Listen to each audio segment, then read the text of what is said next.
Good evening and welcome once again to this crazy world we live in. I'm your host, and we're going to be going over some important stories in the news from today. In St. Paul, Minnesota, there was a group of gentlemen who visited a local Chipotle, and they were refused service. Now, many people on Twitter, this story was trending on the Twitter news headlines, were just inflamed. They were so furious because these racists behind the counter, and tell me if you think what happened to these gentlemen was racist. These bigots decided that they didn't want to serve these young African-American gentlemen. Let's take a look at the video from this gentleman's Twitter feed, which started the whole thing off.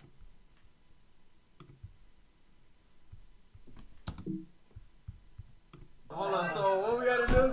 What we gotta do? Hey, because you never have money when you come We in. never have money. We got no money, bro. Like, can we just get our food? Can we just get our food first? Apparently we ain't got no money. We ain't got no money. My nigga. Bro, you know me, I pay here every freaking day. Let's not even worry about that. Can we get our food? I didn't even see her before. Well, I've never seen this. Some crazy stuff. I'm getting my food, bro. What? I'm doing this. She's doing this making crazy accusations. Bro, what is this? She's doing this making accusations. You're talking about yeah. So after this video was released, and there's a series of them, these guys were in there for quite a few minutes making jackasses of themselves and crying racism and bigotry. They posted this stuff to Twitter a couple days ago, and lo and behold, after the liberal media got a hold of it and demonized these people trying to do their jobs, this young lady right here, the manager, was fired.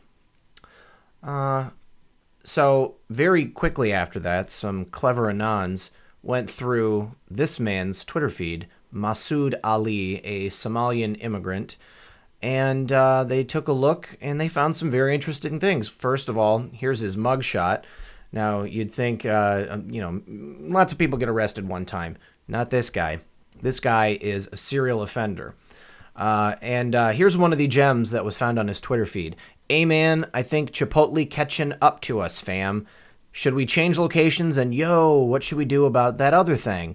This is from January of 2016, so this was quite a long time ago. This guy was talking very blatantly and openly about stealing food from Chipotle.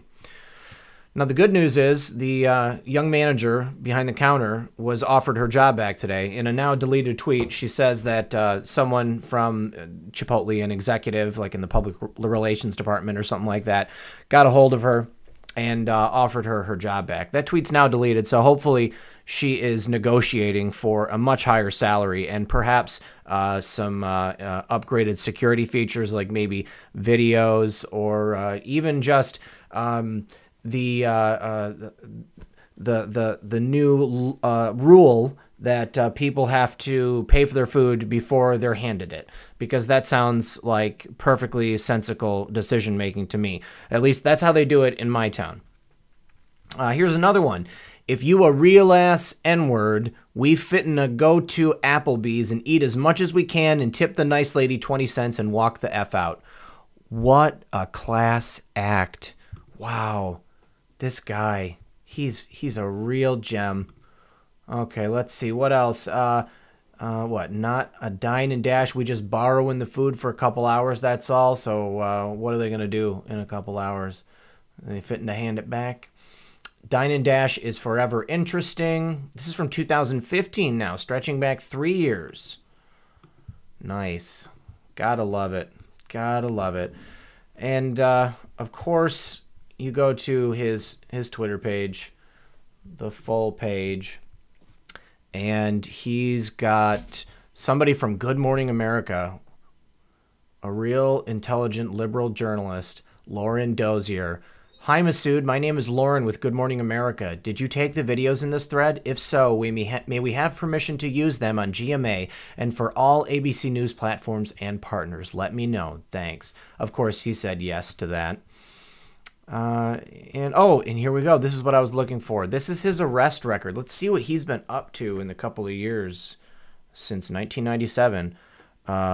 He got criminal trafficking, non-mandated closed, driving after his license was revoked, snow emergency parking restrictions, park where signs are prohibited, speeding, theft, aggregated theft from $1,000 to $5,000. He went and parked without paying for a meter. Again, parking violations, driving after his license was suspended, no insurance, no proof of insurance, and then there's some more theft.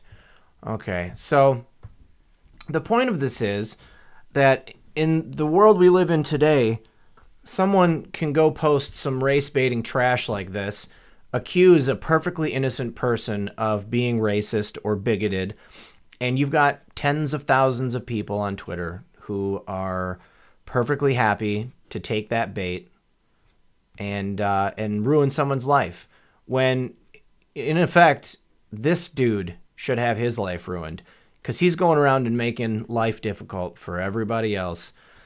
What a great guy. Yep. Now, the next story I'd like to highlight comes from Broward County, Florida, where there's all kinds of shenanigans taking place. Brenda Snipes, the election supervisor down there, blamed racism for her inability to perform her job in the lead up to today's news. Now, this is similar to the last story in that it takes the race card and it plays it in the most disgusting fashion. You've got someone who's clearly incompetent, somebody who should not be in their job, who for the last couple of decades has done nothing but muddy the waters and just take a dump all over our electoral system. So Brenda said that the reason there was such an outcry about what happened down in Broward was because people are racist. But my racists. Now, I have a wonderful story for you from the Gateway Pundit right here, one of the last honest news sources on the planet. Brenda Snipes, as of today, turned in her resignation as the Broward County election supervisor. So this is great news. Now, but I think it begs the question, why was she allowed to stay in that position for so long? Former Governor Rick Scott has said on numerous occasions that she was an elected official, okay? But there are still actions that can be taken when someone is so poor at what they do and they clearly have no business being in that position. Now, Brenda Snipes presided over multiple elections in her time where votes were either lost or misplaced, and she essentially handed the election over to people like her friend Debbie Wasserman Schultz. This is in 2016. She helped steal the election from Tim Canova. They emasculated him to the point of only allowing him to get 5% of the vote when it actually came down to it, when his performance in the primary was much, much, much better. Now, Tim wrote an op-ed piece here for the Sun Sentinel, and he said that he has been warning Governor Rick Scott for quite some time about the criminal actions that Brenda took as the election supervisor of Broward County. Now, let's see. So when he ran against Debbie in the primary, he only lost by 13 percentage points. And then he had asked for the inspection of ballots at that time. He was stonewalled by Snipes. And then he filed a court case against her. He won. And then miraculously, Snipes has the ballots accidentally destroyed. So now Tim had zero recourse left. He won, okay? The court said that he had every right to have those votes inspected, but unfortunately she denied him that right. Which leads us to the most recent election and her constant misplacing or finding votes. And it's interesting that all the votes they found only helped to prop up the Democrats in these elections. But I'd like to go take a look at a Q post here. This is from back just on the 10th of November. when Q highlighted a post from April. Somebody had asked Q, will election fraud be revealed soon? And Q says, yes, midterms are safe. Watch California. All right, now we know what's going on in California, but says news unlocks. Well, the news has unlocked the fact that there was outrageous and rampant fraud down there in Broward County. And it's interesting, you know, all of the nasty things that seemed to come out of Broward County. You had Nicholas Cruz, you had Cesar Sayoc. So, yeah, of course, that's the Parkland shooter. That was the fake bomber. Mohammed Atta from 9/11. So a couple of other Muslims who wanted to do some terror. Jose Padilla, the guy that shot up that Pulse nightclub. Imran Farouk Mandahi. Sami Al-Arayan. James Gonzalo Medina. I believe that was the guy who shot up the newspaper in Maryland. Let's see. Then we've got Scott Israel, who is just an incompetent piece. You've got Debbie Wasserman Schultz, everybody's favorite elected official out of Broward County. And then, of course, you have the repugnant David Hogg. So it begs the question, what the hell is going on down in Broward County? What do they have to be able to run all of these operations through Broward? And I think that that's another thing that we're going to see get unlocked here as the election has come to a close. We know definitively that our candidates won. And now there's going to be an investigation. They're going to go back in, and they're going to see exactly what happened. But I think that, from my point of view, I think that Brenda Snipes was allowed to commit the election fraud so that we could get as much proof as possible to take to the people of the United States, show them exactly what's been happening, and prove it. You can't just have Trump come out and say, you know, there's election fraud, because he did that before. He came out and said there was election fraud, and everybody with a mouthpiece came out and said he was crazy. Just like when he came out and said that he had been spied on by the Obama campaign, the Obama administration. Everyone said he was crazy. Well, geez, that sure got proven true, didn't it? All right, this president doesn't come out and just say things willy-nilly. It may appear that way. It may appear that way to people who don't understand his motivation and his tactics.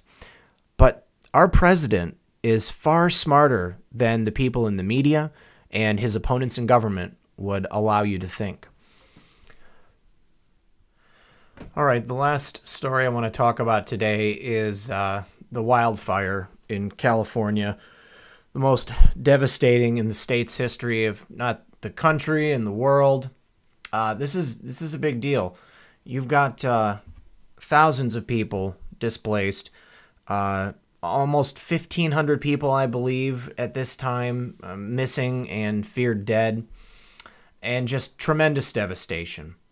So a lot of people are talking about this. And I remember last year when the devastating wildfires were happening in California, a lot of people were talking about directed energy weapons. Now, it's just a fantastic idea, but is it really so crazy? Because we know that this is a real technology. This is something that Lockheed Martin has in production right now. You can see the laser shoots directly into the target, and it burns it from the inside out. So they've got it deployed on ships.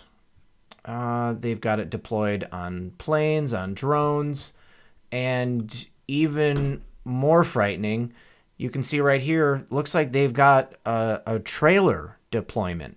So that means that anybody could take a truck with this thing strapped to the trailer hitch, and they could burn, whatever they could see.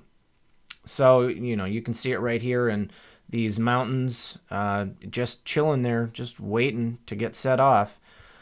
And here's a quick video from Lockheed on how it works.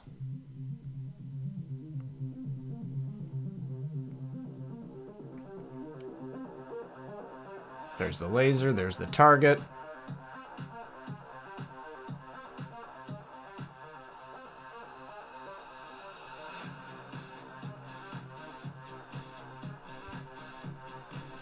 All right, So speed of light munition goes directly to the target and destroys it.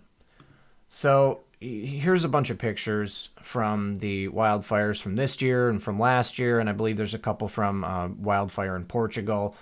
But, you know, the thing that's most astonishing to me is stuff like this. You've got buildings not directly touching any foliage or any wild grass or trees, you know, maybe some trees surrounding it, but the trees are standing, okay? And these buildings are completely incinerated, just melted down to ash.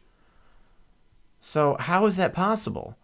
How can we have a wildfire that only burns the buildings, that doesn't burn anything around it, and you're left with nothing? You're left with absolutely nothing. Now, Q has talked about the fires in California. This is a post from just the other day on the 10th.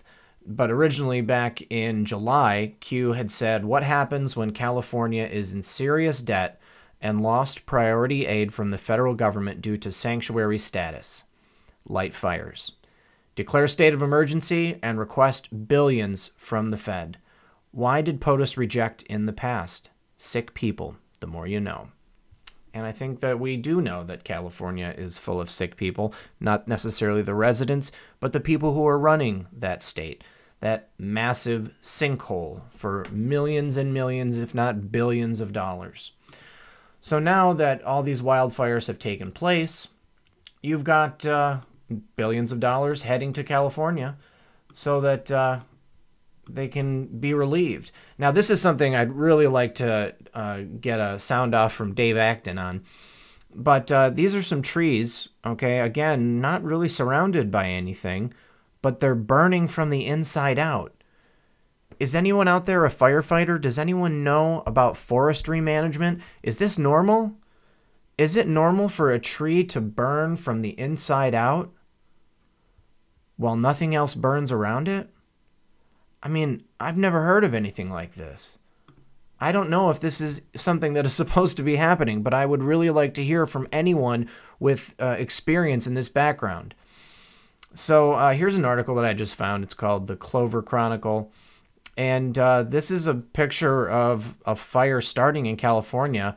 Now, I can't tell if that's just a lens flare or if this is, you know, manipulated or if that's legitimate. But you know, I mean, here again, you've got all of these houses without any of the trees. You would think that if these houses inside this corridor were burned down, then at the very least, the trees directly next to them would also be burned down. And then, of course, you've got these incredible pictures of melted cars. Their aluminum blocks completely running out underneath the chassis.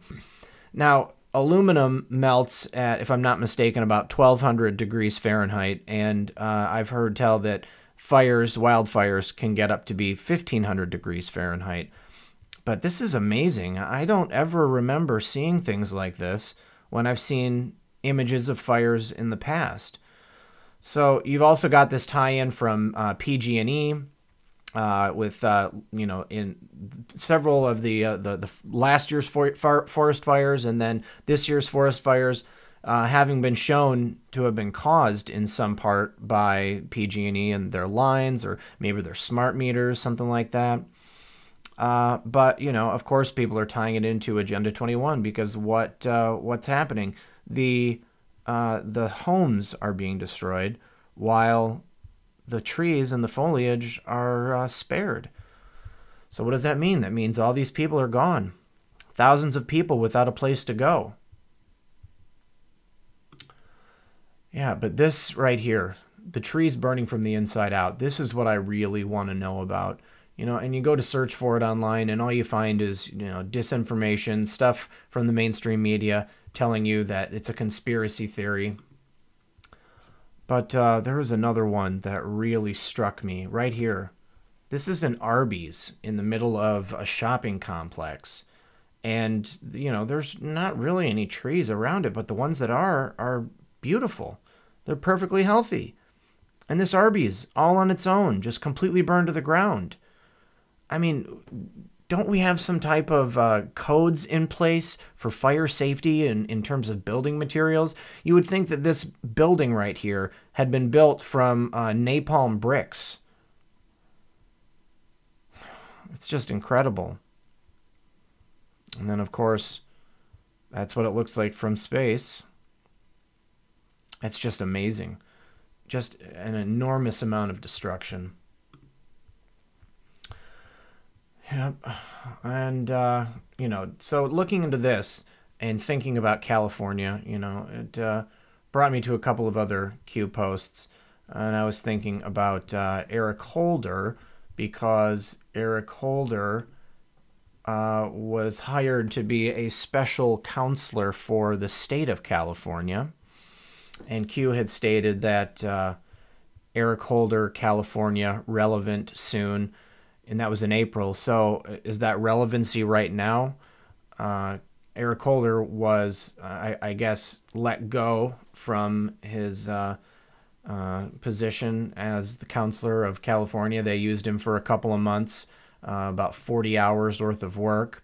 Judicial Watch, great publication, great organization, did some amazing work. They dug up his contract with the state of California, $25,000 per month for 40 hours of work.